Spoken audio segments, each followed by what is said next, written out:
পুষ্পায়িত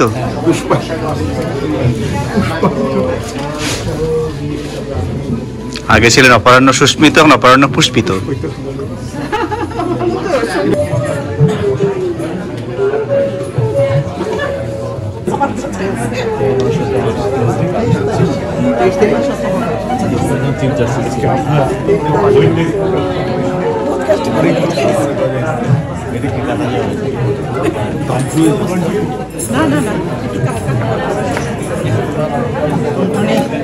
এই শহরে অনেকদিন যাবৎ থাকা তো আমার সত্যিকার অর্থে আমি নিজেকে খুব ধন্য মনে করি যে অপরাহ্ন সুস্মিতার মতো একজন লোকের সাথে এই শহরে বসবাস আমাদের।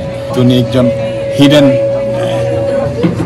কি বলে এটাকে আপনাকে, একজন লুকিয়ে থাকা তারকা। আমরা সবাই জানি, কিন্তু কেউ আমরা বাইরে ওনাকে নিয়ে আসতে চাই না, কিন্তু আমাদের বাইরের দুনিয়াতে ওনার প্রচুর নাম, প্রচুর গুণ। এই মন্ট্রিয়াল শহরের বাইরে যান, এই দেশের বাইরে যান, অপরাহ্ন সুস্মিতাকে যারা একটু সাহিত্য ভালোবাসেন, যারা একটু কবিতা ভালোবাসেন, একটু লেখাঝোকা ভালোবাসেন, ওনারা খুব ভালোভাবেই জানেন।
কুশল বিনিময় চলছে, তো অনুষ্ঠান শুরুর আগে এই পর্বটি শেষ করতে চাই।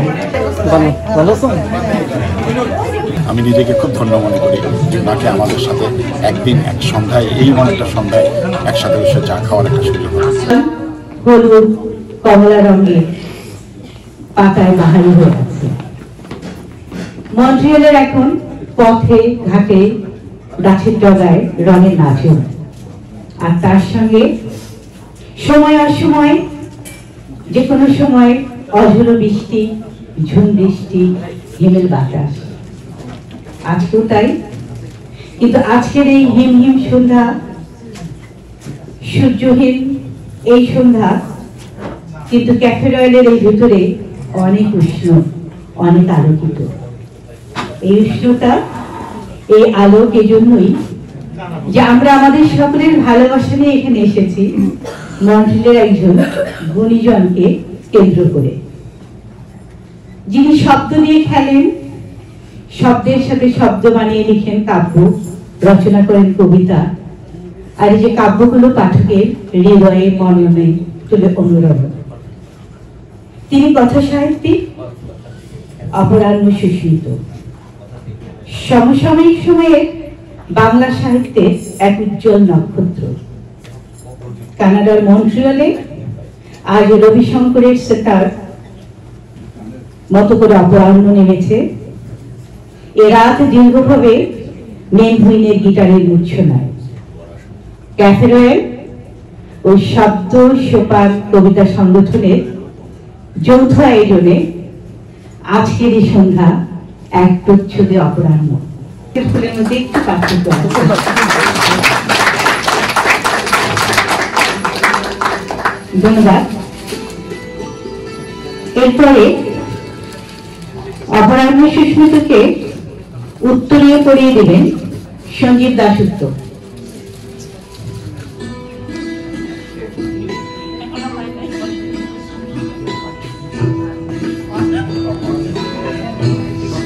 আমরা আপনার জন্য একটু উত্তরীয় নিয়ে এসেছি। পুরোটাই অপরাহ্ন, আজকে রাত অনুসন্ধ্যা। আমি এরপরে মঞ্চে আমন্ত্রণ জানাবো এই আয়োজনের যিনি মূল উদ্যোক্তা, যিনি প্রথমে বলেছিলেন যে এই ভূমিতে আয়োজন করা যায়, মাসুদ সিদ্দিকী অপরাহ্নের হাতে এটি ক্রেস্ট তুলে দিলেন।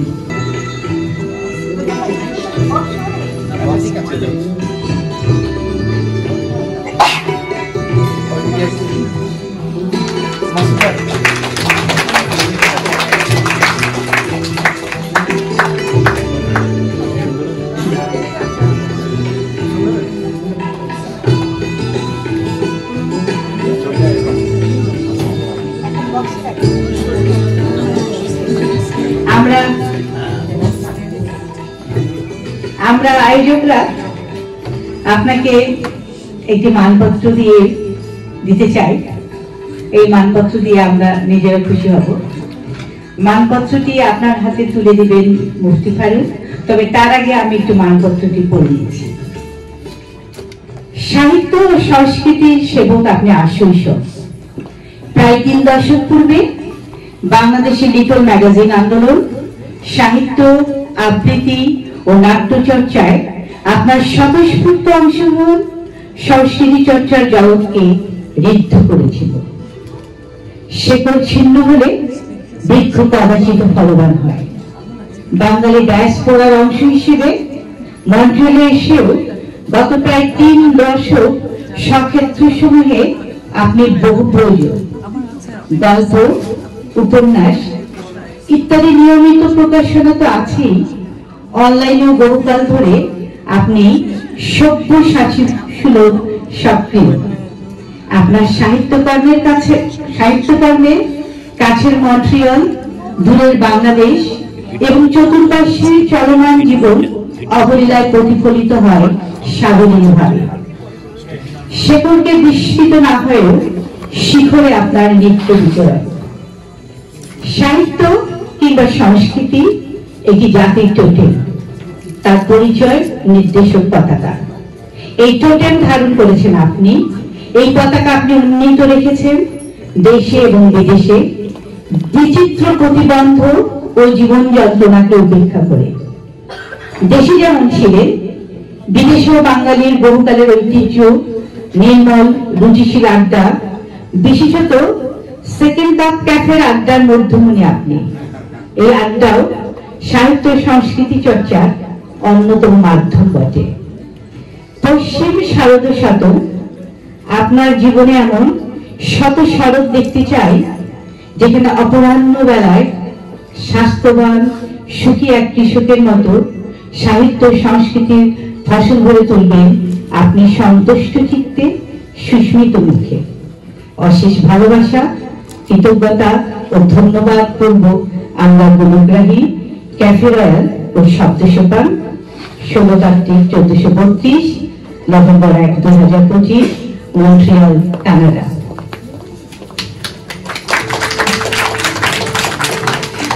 আমি ধন্যবাদ দিতে চাই শিশির ভট্টাচার্যকে, এই মানপত্র লেখার ওনার ধন্যবাদ।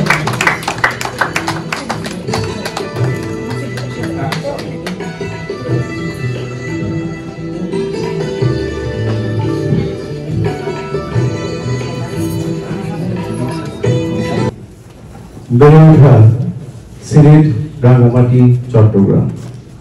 স্কুল জীবন থেকে লেখালেখির শুরু, কবিতা আর রবীন্দ্রনাথকে ভালোবেসে।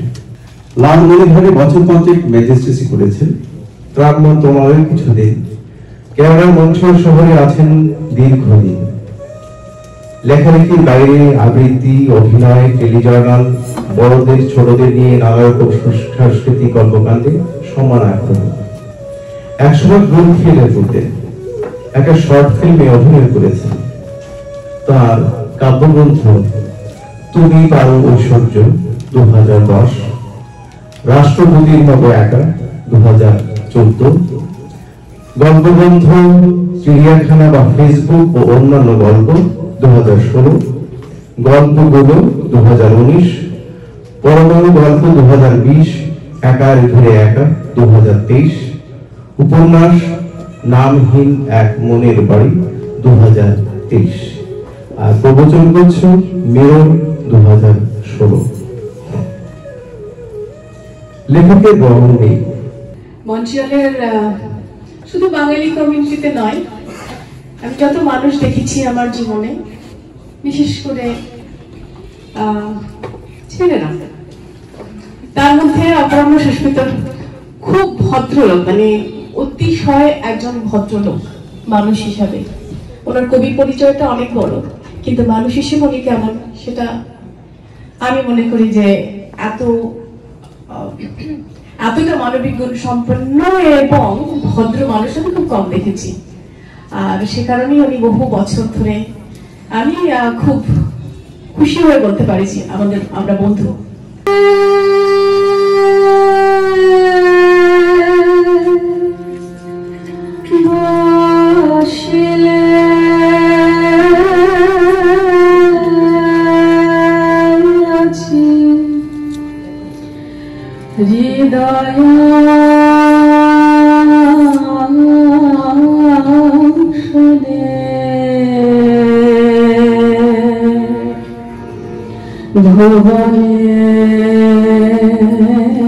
ভুবনেশ্বর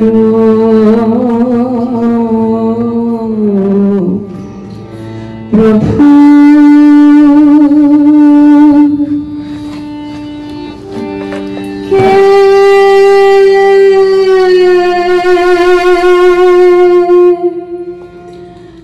বসিলে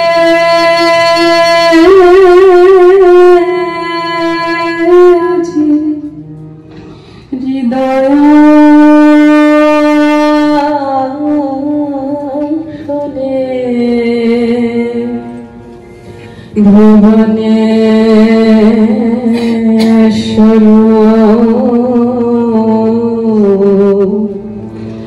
প্রভু জগাইলে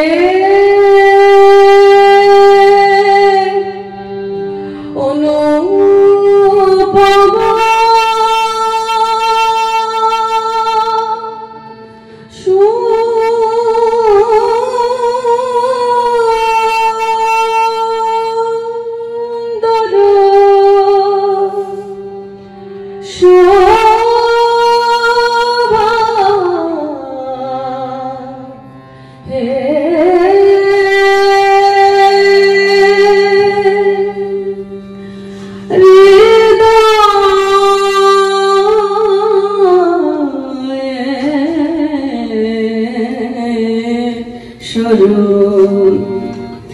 কে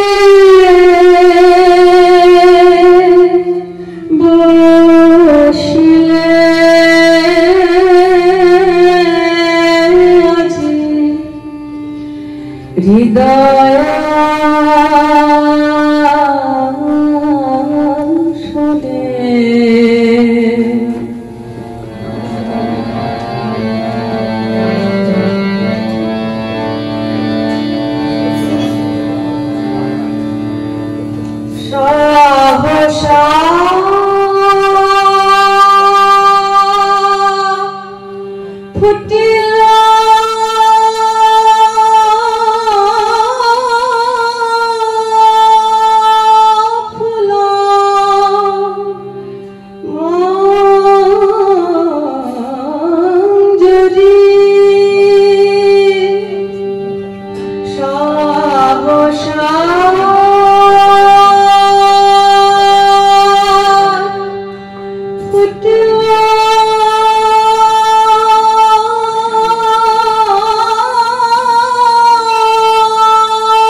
ভুবনেশ্বর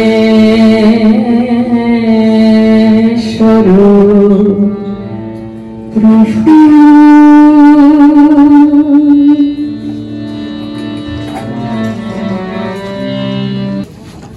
শুভ সন্ধ্যা, অভিনন্দন এবং শুভেচ্ছা অপর্ণা সুস্মিতা আপনাকে।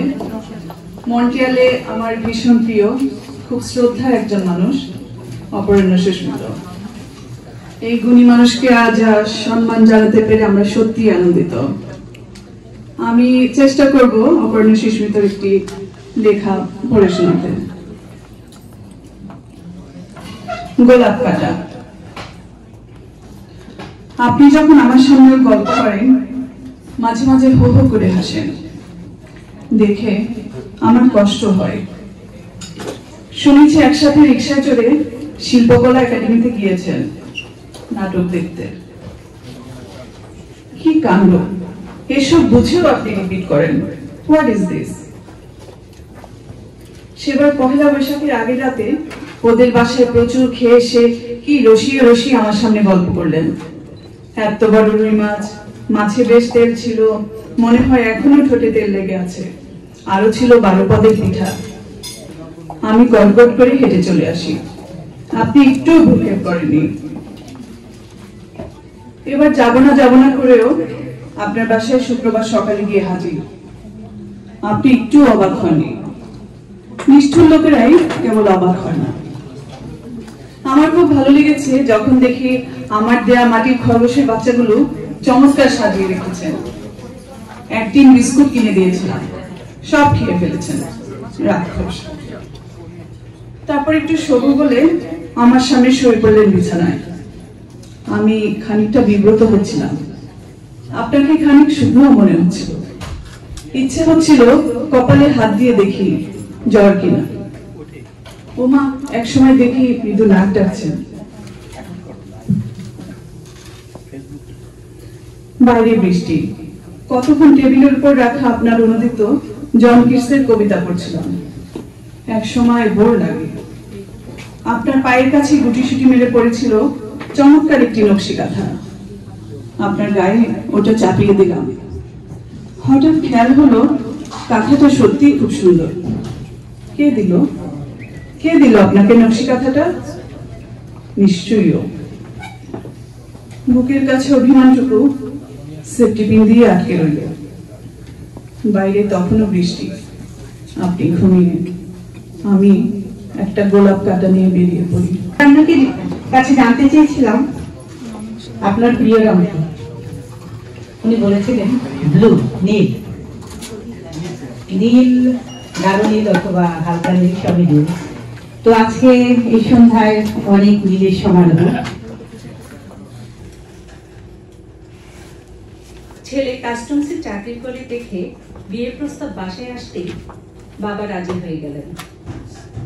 আমার বাবা একটা বেসরকারি কলেজের ভাইস প্রিন্সিপাল। সারা জীবন সংসারের বোঝা টানতে টানতে ঢ্যাঁড়স নোয়ানো ক্লান্ত। আমার মা আরো সাধারণ। উপজেলা অফিসার্স ক্লাবে যেতে দ্বিধাবোধ করেন তার খুব গরিবানা পোশাকের জন্য। আমি তখন লোক প্রশাসন বিভাগ, 2য় বর্ষ। ভাগ্যিস ঢাকায় মামার বাসা ছিল বলে আমার বাবার পক্ষে হলে রেখে আমাকে ঢাকা বিশ্ববিদ্যালয়ে পড়ানো সম্ভব ছিল না। আমার গায়ের রং কালো বলে মামি আমাকে প্রায়ই সানন্দার রূপচর্চা বিভাগ পড়তে দিতেন। বিজ্ঞাপনের পাতায় এত সুন্দর সুন্দর মডেল দেখে আমি অবাক হয়ে ভাবতাম, মেয়েগুলো কি অন্য গ্রহের? ছেলের অনেক উপরি, তোকে সব প্রসাধন কিনে দিতে পারবে। এই যে অমুক নায়িকা, কি জানি নাম, আরে ও তো পাতিলের তলা। শুধু বিদেশি প্রসাধনের কারণেই ও এখন পড়ি। কাস্টমসের লোকেরা প্রতিদিন বেতন পায়। তোর ছেলেমেয়েরা এলেভেল ওলেভেল করে তারপর কানাডা আমেরিকায় পড়তে যাবে। তোর বাবার মতো মাস্টারি করতে হবে না। আমি সানন্দার পাতা উঠলাই অনেক রাতে, সবাই ঘুমিয়ে গেলে। কি যে সুন্দর রাজকন্যাদের মতো সব মডেল। ছবির পাতা থেকে মেয়েগুলো উঠে এসে আমার হাত ধরে। আমি মালিবাগে ভাসতে থাকি। মনে হয় আমার চারপাশে বোগেনভেলিয়ার গাছগুলোকে কে যেন পেইন্ট করছে। কাস্টমসের ছেলেটার হাতে রং তুলি। আমি রেনু রেনু লজ্জা পাই। অনেক রাতে ছেলেটার টেক্সট আসে আমার মোবাইলে।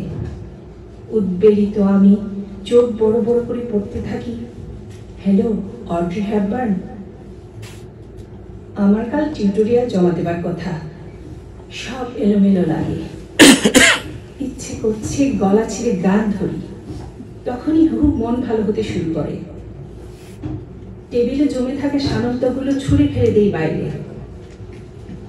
মনে হচ্ছে আমি ধবধবে সাদা লং ড্রেস পরে রোমান হলিডে ছবির শুটিং করছি। গ্রেগরিপে আমার কোমর ধরে আছে, নাচছি সুরে।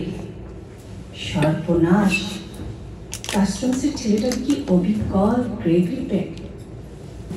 ওদের বাসা আমাদের বাসার কাছে বলে আমাদের দলের প্রধান শরীফ ভাই নাটকের রিহার্সেল শেষে তীর্থকে বলেন আমাকে বাসায় পৌঁছে দিতে।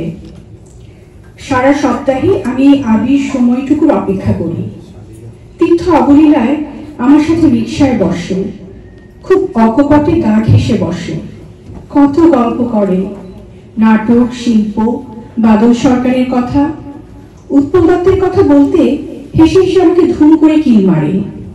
আমি মুগ্ধ হয়ে ওর কথা শুনি। ভেতরে ভেতরে আমি ডুবে যেতে থাকি নাগরিক গণদলিয়ায়। কত পড়াশোনা ওর।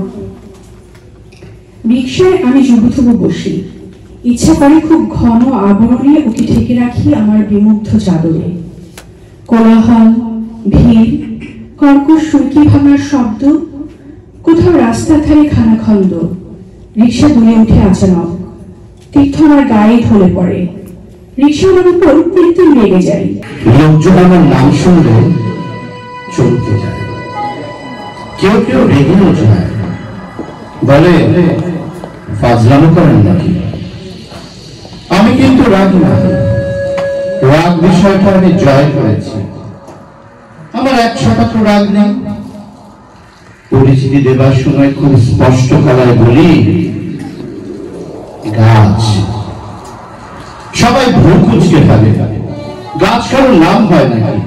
ফাজিল টাইপ লোকজন টোকা দিয়ে বলে ভাইজান কি গাছ, আম গাছ না কাঁঠাল গাছ। আমি দাঁড়িয়ে দাঁড়িয়ে এই পর্বটি উপভোগ করি, জবাব দিই। আমার বাবা নেই, বাবাকে পুলিশ রিমান্ডে নিয়ে গিয়েছিল কি এক মামলায়। পরে ক্রস ফায়ারে বাবার লাশ পাওয়া যায় সাভারে এক ধান ক্ষেতের পাশে। আমার মা খুব ওস্তাদ কিসিমের, বাবার 2 নম্বর ব্যবসা ভালোই সামনে নিয়েছিল। মা পেন্সিল আর গাঁজা বিক্রি করে, ইনকাম খারাপ না। সমস্যা হলো জায়গায় জায়গায় মাল পানি দিতে হয়। যেসব জায়গায় মাল পানি দিতে হয় তা হলো সরকারি দলের ছাত্র সংগঠনের নেতা, পুলিশ, ওয়ার্ড কমিশনার, এক স্থানীয় রিপোর্টার। তো আমার রাগ নেই, কৌতূহল নেই, কোনো কিছুতেই আমার আগ্রহ নেই। কিছুদিন আগে মা অবসান করাতে গিয়ে মরণ দশা। আমার বিন্দু মাত্র রাগ হয়নি, জানতে আগ্রহ হয়নি কে এই কর্মটির হোতা, কে হতে পারত আমার অনাগত ভাই বোনটির পিতা। মা ব্যবসার হাল ধরতে বলেছিল। রাতে ঘরে বসে বসে গাঁজায় পুড়িয়া বানানো আমার পোষায় না। এক পুড়িয়া 80 টাকা, কখন বিক্রি হবে, আবার তার কমিশন জায়গায় জায়গায় পৌঁছাতে হবে, লম্বা ধিক্কারি ব্যাপার। আমার ইনকাম অন্যখানে। কাজ দেবার নাম করে মেয়েদের বর্ডার পাস করে যাওয়া বা ভাড়ায় খুন করা। মেয়েদের বিক্রি করাতে রিস্ক অনেক বেশি, তাছাড়া পয়সা পাতিও পাওয়া যায় কম। খুন করতে আরাম ও ভালো দাম পাওয়া যায়। খুন করার পর সবচেয়ে আরাম লাগে যখন মরে যাওয়া মানুষটার ঠান্ডা লাশটা দেখা। মৃত মানুষটা অসহায়, আর আমি বিজয়ীর মতো মোটরসাইকেল স্টার্ট দিই। সেদিন ভাড়ায় একটা ছোট ছেলেকে খুন করবার অফার পাই। খুব ভালো মাল পানি, প্লাস খুন করার পর আমাকে ব্যাংকক পাঠানো হবে প্রমোদ ভ্রমণে, সাথে একজন সঙ্গী। এটা টেন্ডার ব্যবসা নিয়ে। আরেক টেন্ডার পার্টির সন্তান এই ছেলে। ছেলেকে মেরে বাপকে শিক্ষা দেবার প্ল্যান। আমাকে বাচ্চাটার ছবি দেখানো হলো, বিশদ ব্রিফ করে অ্যাডভান্স দেওয়া হলো। স্কুল ছুটি হবার সময় ছেলেটাকে কিডন্যাপ করা হলো। কিডন্যাপ করেছে আমার সহযোগীরা। আমি এসব ছোট কাজ করি না। রাত বারে আমার ভিতর রক্ত মাতন করে, সুন্দর করে গোসল করে মাথা আছড়াই। আমি সিগারেট খাই না, পারফিউম মাখি না। এসব কাজে কোনো প্রমাণ রাখতে হয় না, চিহ্ন রাখতে নেই। ছোট ছেলেটাকে বান্দুয়া গ্রামে আনা হলো। আমি মোটর সাইকেল থামিয়ে বিশাল একটা ইট নিয়ে রেডি, মাথা থেতলে দেব। সিনেমার নায়কদের মতো ধীর পায়ে হেঁটে হেঁটে ইট হাতে, হাত পা বাঁধা, শোয়ানো ছেলেটার সামনে দাঁড়ায়। আমার মুখে অদ্ভুত সুন্দর হাসি, কেমন যেন ভালো লাগছে। ইটটা খুব শক্তি নিয়ে মাথার উপরে তুলি, দেরি করা যাবে না। ছেলেটা হাত পা খোলার চেষ্টা করছে, বাধা মুখ কিভাবে যেন আচমকা খুলে গেল। রাতের কোলাজে অস্ফুটক রুবানিতে ছেলেটা আমার পায়ের কাছে কুণ্ডলি পাকিয়ে এক দলা হয়ে আছে, হরিণ শাবকের মতো কাঁপছে। আচমকা রাতের অনিমেষ জগত্তল কারো ভ্রমর সরিয়ে ছেলেটা আমাকে ডাক দিল, বাবা।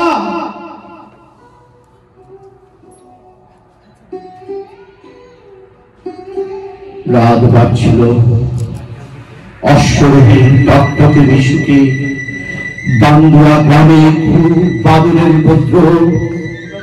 একটা বট গাছের পাশে আমি হরিণ শিশুর মতো ছেলেটাকে বুকে আঁকড়ে ধরে গাছ দাঁড়িয়ে আছি। আশ্চর্য, আমাকে আর মানুষ লাগছে না।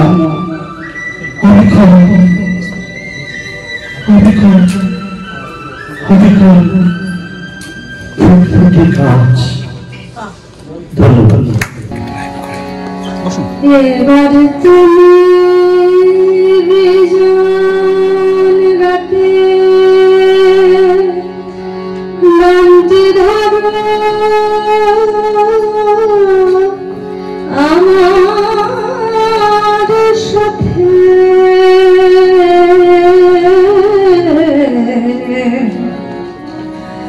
তোমার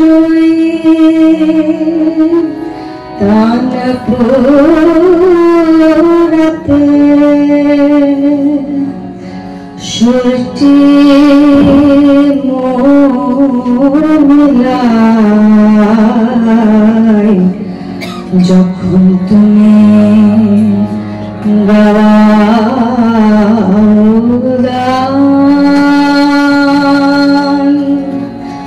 তখন আমি গাই। গানটি যখন হয় সমাপন,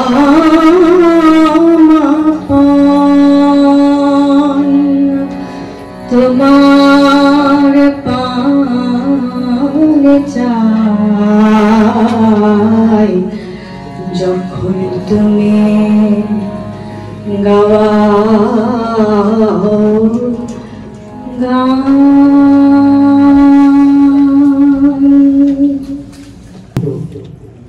প্রিয় মানুষ, অপরাহ্ন সুস্মিত বন্ধু মানুষ, অপরাহ্ন সুস্মিত শ্রদ্ধার মানুষ, আমি না দুজনে দেখা হল। ছোট গল্প পড়ছি। চালের কাপটা মেড ইন ফেল। চাল চলনে একটু অহংকার আছে, তারপর দেখতে সুন্দর কাপটা। বাসার করতে হাত বাড়িয়ে কাপটা ধরতে গেলে কাপটা চেঁচাবে, মুখ ভার করে বলবে, হ্যাঁ ম্যাডাম আপনার হাত পরিষ্কার তো? ম্যাডাম আবার জনৈক আন্নার স্ত্রী। আজ দুপুরে সরু জলের ভাত আর মৌন মাছের ঝোল খেয়ে ভাত ঘুম দেবেন ভেবেছিলেন, কিন্তু ঘুম পেলেও ভাবছিলেন কড়া এক কাপ চা খেয়ে ঘুম দাঁড়াবেন। এখন থেকে তিনি খানিকটা পুলকিত। তার বান্ধবী তাকে একটি অসভ্য ম্যাগাজিন দিয়েছেন, শোবার ঘরে বিছানার নিচে লুকিয়ে রেখেছেন। ভাবলেন চা খেয়ে আয়ুষ করে পড়বেন আর শিহরিত হবে। কাপের আচরণ কথা শুনে থমকে গেলেন। কাপের সাহস কত! আমরা সবাই বাড়ি ফেলে বলে মুখে একটা গালি এলো সামনে নিজে। রাগে হন হন করে সবার রুমে চলে গেলেন। কাপটা খিলখিল করে হেসে দিল। ফেরি বলে কথা। সন্ধ্যাবেলায় আমরা সেগুলো অনেক সময় নিয়ে আরাম করে চা খাবার সব মিন করে বউকে একবার চা বানাতে অনুরোধ করেছিলেন। বউ সবার রুম থেকে দিলেন এক ধমক, নিজের চা নিজে বানিয়ে খাও। আমি কি তোমার দাসী? যাও, পারবো না। সাহেব বিরস বদনে নিজে নিজে চা বানাতে গেলেন। কাপটা নিয়ে চায়ের পাতা নরম পানিতে ঢালতে চায়ের পাতা বলে উঠল, স্যার সিলেটের কোন কাপ টাপ নেই আপনার বাসায়? সাহেব যেহেতু আগে থেকে ভেবেছিলেন বইয়ের প্রত্যাখ্যানে, এবার চা পাতার কথা শুনে আরো রেগে গেলেন। চুপ সিদ্ধি। ফের কাপটা খিলখিল করে হেসে ফেলল। অনেক রাতে রান্নাঘরের সেলফ থেকে কাপটা গুটু গুটু করে নিচে নামল। চারপাশে রাতের দোয়াত কালো অন্ধকার। চায়ের বাক্সের সামনে এসে কাপটা ফিস ফিস করে ডাকলো, এই চা। এই চা জেগেছিল, গরমে ঘুম আসছিল না। কবে যে রান্না করে এসে লাগানো হবে তা ঠিক নেই। কাপটার মৃদু ডাকের শব্দে তার কান খরগোশের মতো খারাপ হয়ে উঠল, তবু সাড়া দিল না। কাপটা আবার ডাকলো, এই সুন্দর চা, এই শুনলাম। চারবার সাড়া দিল। বল, নিচে আয় না, কথা বলি। ঘুম আসছে না। চা রুলু করে নিচে এলো। ফ্রেন্ড রিকোয়েস্ট পাঠিয়েছিলাম, অ্যাকসেপ্ট করিসনি কেন? কি করবো বল? পিরিচ আমাকে ভয় দেখালো। যদি ওকে ফেসবুকে অ্যাকসেপ্ট না করি তাহলে নাকি আমাকে আছাড় মেরে ভেঙে ফেলবে। ভয়ে চুপ কর, ভিতরটি সাহস নেই। চার কাপটা খুব ঘন হয়ে গা ঘেঁষে পরস্পর বসলো। বাইরে রাতে অবন্য কুসুম প্রহর, কি যে সুন্দর লাগছিল দুজনকে। সমাপ্তি বলে কিছু নেই। আমি এই ফ্যামিলির কাজের ছেলে। সকাল সকাল রান্নাঘর ঝাড়ু দিতে গিয়ে চা আর কাপটাকে এত নিবিড় দেখে লজ্জায় শেষ।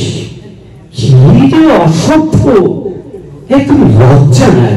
ইস, জোরে জোরে ম্যাডামকে ডাকতে শুরু করে দিলাম। ম্যাডাম, ম্যাডাম দেখতে যান। বাহিরে সকালের নিবিড় মমতা আলো, খুব সুন্দর আজকের সকাল।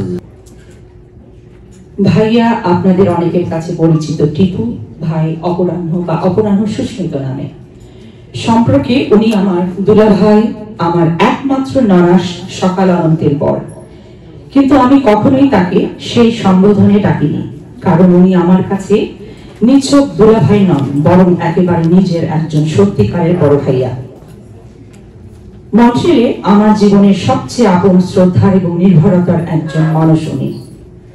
আমার কানাডায় বেড়ে ওঠা জীবনের সত্যিকারের ভালো ও মন্দ বিচার বিবেচনা করার শিক্ষা বলতে পারেন তিনজন মানুষকে ঘিরে, যার একজন আমার বর, আমার নানাস সকালানন্দ এবং উনি আরেকজন। এই বড়বেলায় এসে উপলব্ধি করতে পারি ভালো মানুষের সংস্পর্শে থাকাটা বেড়ে ওঠা জীবনের জন্য কতটা গুরুত্বপূর্ণ। আমার জীবনের নানা সময়ে ভালো মন্দের বিচার করা, মানুষের প্রতি শ্রদ্ধা শেখা, ধৈর্য আর বিনয়ের পাঠ নেয়া, সবকিছুর পেছনে এই তিনজনের প্রভাব আছে।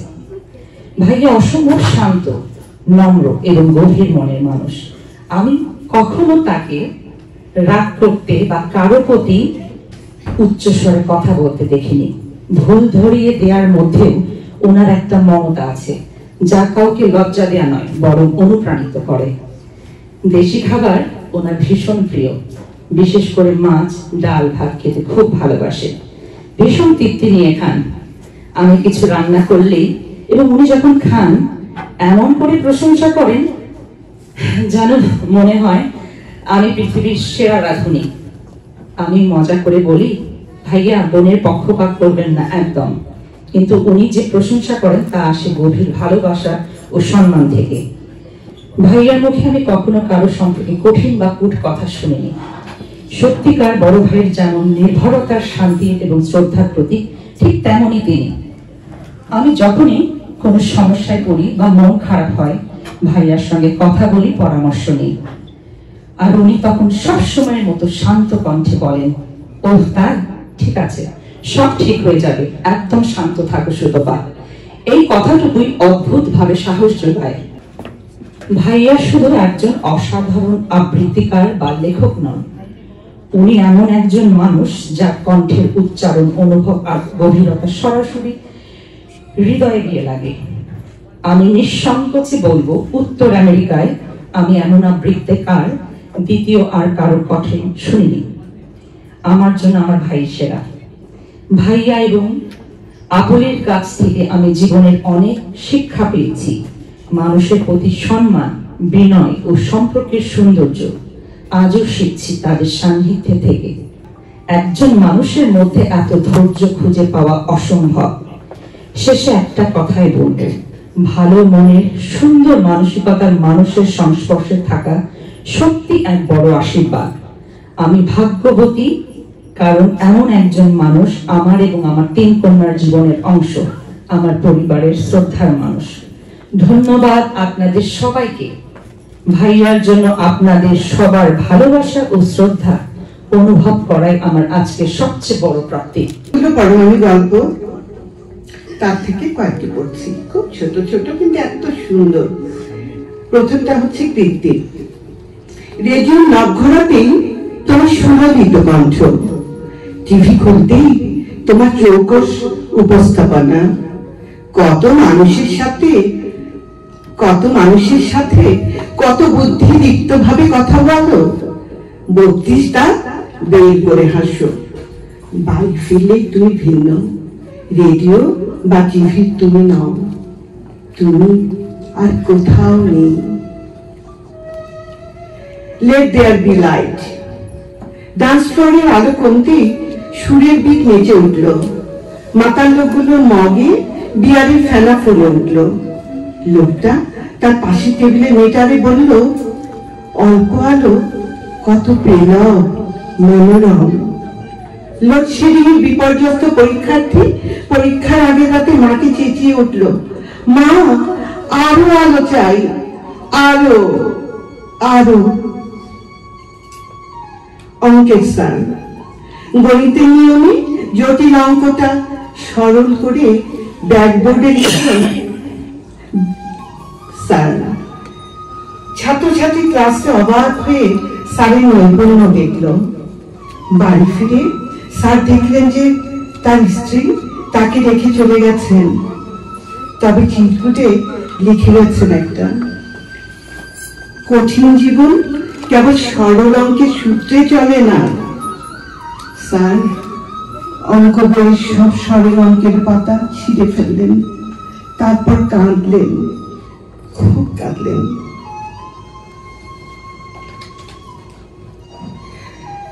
সঙ্গীত।